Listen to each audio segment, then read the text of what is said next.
কি হয়েছে? বিশ্বাস সিদ্ধারের যখন প্রভাব ছিল তখন আমাদের বয়স ছিল কম, আমরা জানি সব কিছু। আমি তখন স্টিল বন্ধু থাকি, আমরা যখন বাচ্চা ছিলাম শুনেছি বাচ্চা থাকি সে পিস্তানের অভিনয় করতো, মানুষ মারা করতো, আর ভূমিকর ছিল এই যায় ভিতরে। আর ভিতরে কি আছে আয়োজন বলতো আমরা কেউ ঢুকি নেই ভিতরে।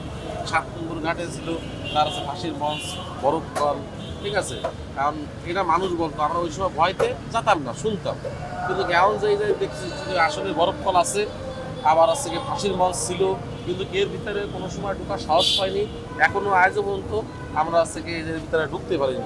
কিন্তু এর ভিতরে ঢুকলে হয়তো কোনো কিছু পাওয়া যাবে, কোনো কিছু না হইলে তো কোনো কিছু লটে না।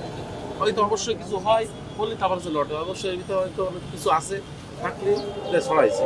তারা পৃথিবীর লোক জানে বিশ্বাসীদের একটা ভয়ানক লোক ছিল, সে একটা মারাত্মক লোক ছিল।